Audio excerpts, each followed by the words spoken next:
Hola, muy buenas. Hoy os traemos un nuevo vídeo sobre la figura. La figura humana, ¿no? Nosotros mismos. Esa figura o estas figuras, porque todos somos diversos y diferentes, que se componen esencialmente de un tronco que está formado por el tórax y el vientre, cuatro extremidades, que son dos piernas y dos brazos, y la cabeza, la parte pensante. Natalia, ¿qué puede ocurrir con la figura humana? Tú y yo mismos ahora estamos sentados, podríamos estar de pie, que ocupamos muy distintas posiciones a lo largo del día, de la jornada, de las semanas, y que luego todos somos distintos, unos somos más gruesos, otros más flacos. ¿Eso en el dibujo en qué se transforma? Pues normalmente el dibujo anatómico suele ser como de una anatomía perfecta. Solemos dibujar a proporción según el canon y el cuerpo es perfecto, entonces nos fijamos en la idea quizá grecorromana de cuerpos escultóricos. Esos cuerpos clásicos, ¿no? Que Esos decimos. cuerpos clásicos, exacto. Entonces lo que vamos a ver hoy está relacionado a esa musculatura perfecta y vamos a ver mujeres o hombres en edad adulta. Porque para niños, adolescentes o personas más mayores podría cambiar, ¿verdad? Las proporciones variarían un poco según la edad. Evidentemente un niño, por ejemplo, la cabeza sería más grande en relación al cuerpo que nosotros que somos adultos. Eso es decir, que según el rango de edad que queramos dibujar, pues vamos a optar por realzar ciertas cosas o no. Pero hoy vamos a ver solo estrictamente el canon de una figura adulta esbelta, ¿de acuerdo? Entre las cosas que veremos, aparte de la postura y como hemos adelantado en vídeos anteriores sobre cómo encajar, veremos también cuál es el alto de una persona adulta. Porque Ignacio comentaba el tema de las cabezas, ¿verdad? Que para un adolescente o un niño la cabeza sería mayor en proporción a su cuerpo. En un adulto normalmente tenemos que según el canon griego, si sumamos, mejor dicho, la longitud de esa cabeza, nos va a dar 7 veces y media el cuerpo entero, o 8. ¿Qué quiere decir eso? La altura de una persona, ¿cuántas cabezas le cabrían? Cabrían entre 7 y media y 8, dependiendo de cómo queramos dibujar al personaje. El canon griego es 7 y media, pero actualmente muchos dibujantes utilizan 8 cabezas. Y lo que significa es que contando con esa cabeza, es decir, no hay que sumarle una más, una extra, se coge esa longitud y se va sumando poco a poco hasta sumar 8, por ejemplo, y conseguiríamos que encontrar los pies. Entonces, hoy veremos cómo encontrar el alto de una persona y cómo encontrar el ancho, que sería esa longitud que hemos dicho de la cabeza, la trasladaríamos por un lado a un hombro y por otro lado a otro hombro, ¿verdad? Eso está bien. En conclusión, podríamos continuar diciendo que tenemos un modelo de frente, ¿no? Y de pie. Y ese modelo de pie, ¿cuántas cabezas, recuérdame, has dicho que caben desde los pies hasta el extremo superior? Entre 7 y media y 8.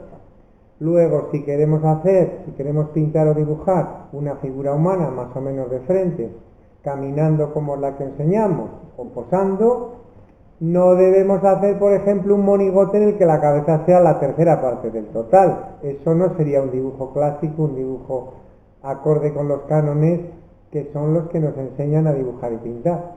Exacto, tenemos que tener siempre en cuenta las proporciones, ¿de acuerdo? Y como hemos visto en vídeos anteriores, las proporciones vienen dadas según lo que tenemos alrededor, es decir, todo siempre va a estar dado según lo que tengo al lado y lo que quiero dibujar.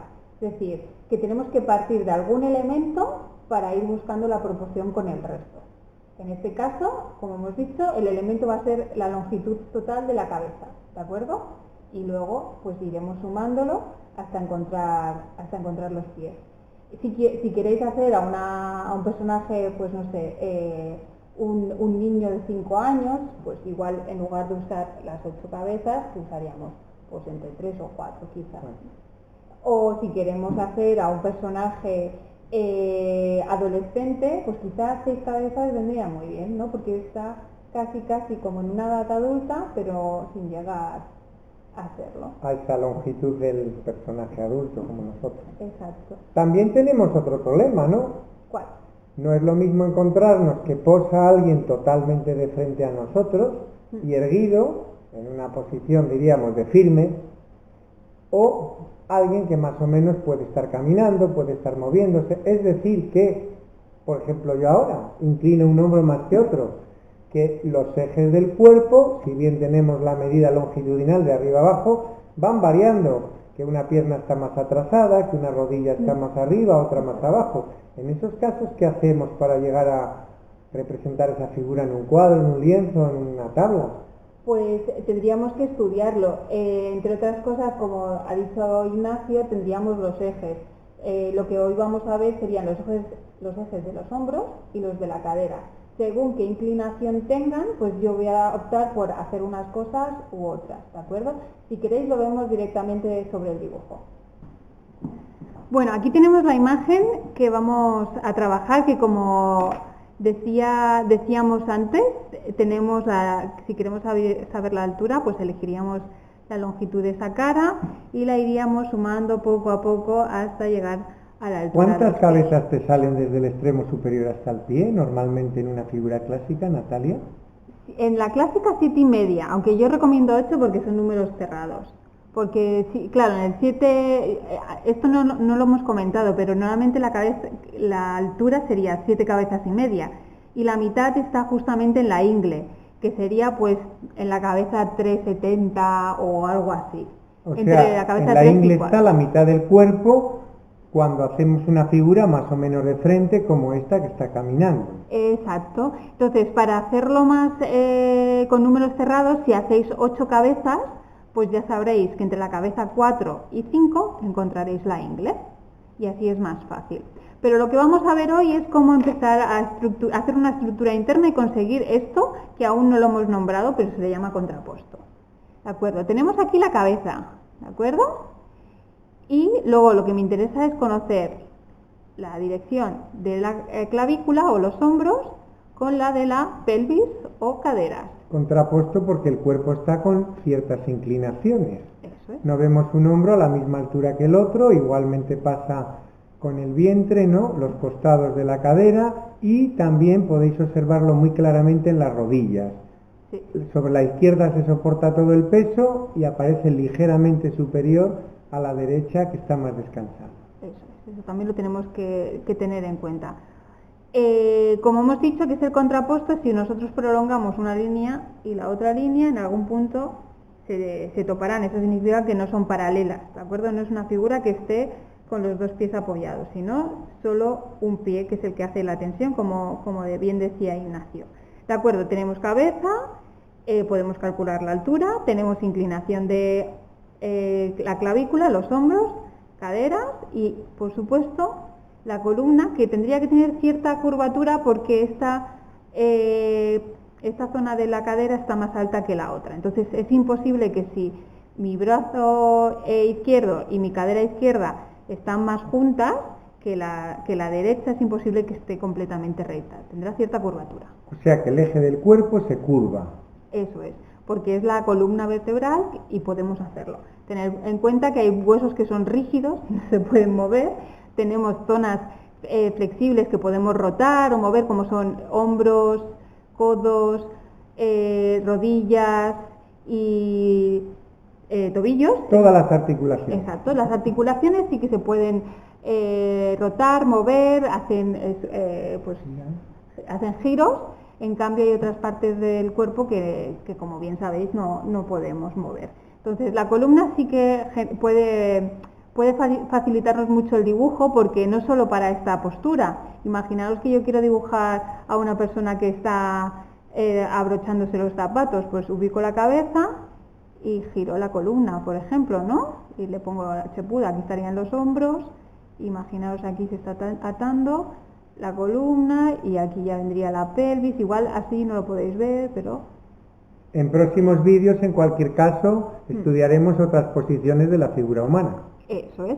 De momento hoy vamos a aprender el contrapuesto y la inclinación, como hemos dicho, de los hombros y la cadera, para conseguir pues esa estructura más o menos dinámica, con cierta gracia y cierta tensión, en lugar de hacer una figura donde estarían los dos pies apoyándose. Entonces, como bien ha dicho Ignacio, una rodilla esta en concreto va a estar un poco más arriba que la otra. ¿Por qué? Porque su punto de anclaje está un poco más alto, ¿de acuerdo? Y el otro pues un poco más abajo. Y cuando tuviéramos esta estructura básica, pues ya podríamos relacionarlo con el vídeo de la semana pasada y encontrar las formas básicas y principales para organizar la figura, ¿no? Pues si necesito saber dónde está el torso, si necesito saber dónde están las caderas, podemos hacer óvalos, o elipses, como lo queráis llamar, para saber dónde están los muslos, los gemelos, ¿verdad? Todas estas estructuras que nos ayudan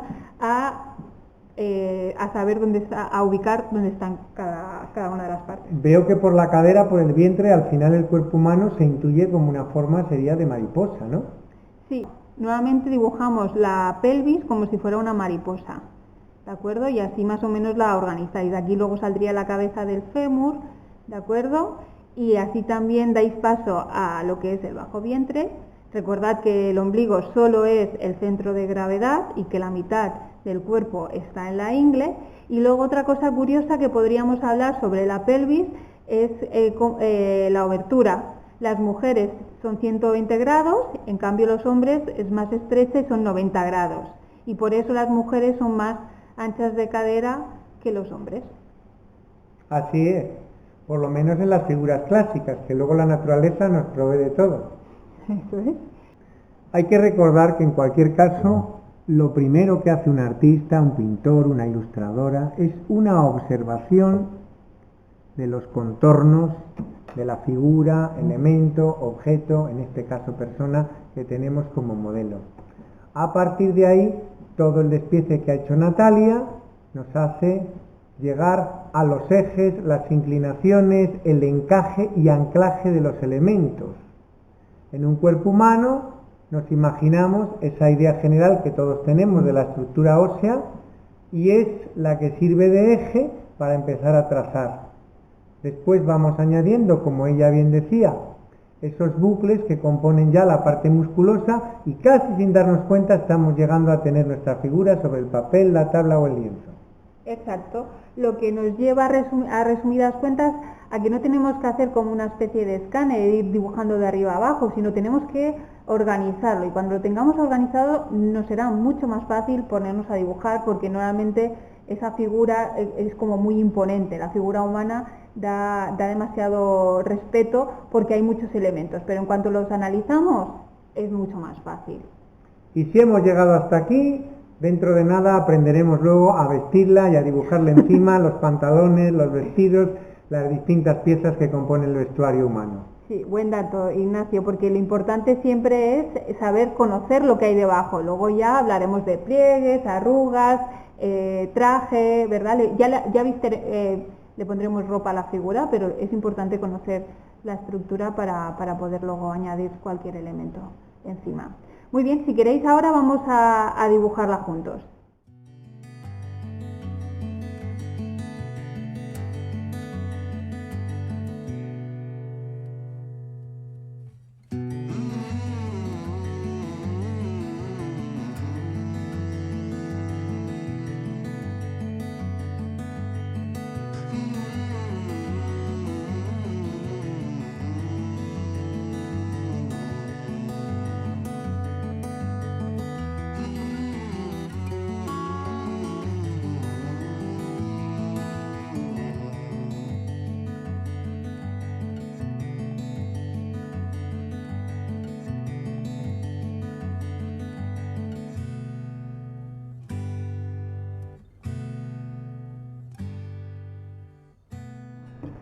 Natalia nos ha demostrado cómo ha hecho la figura, la guardamos en el blog y nada, nos vemos en el siguiente vídeo, espero que os haya gustado y os animéis a dibujarla. no es tan difícil, además la figura humana es algo que siempre tenemos a mano como modelos, ahí están los familiares al lado nuestro, así que invitarles a posar. Eso es, con distancia de seguridad. Fenomenal.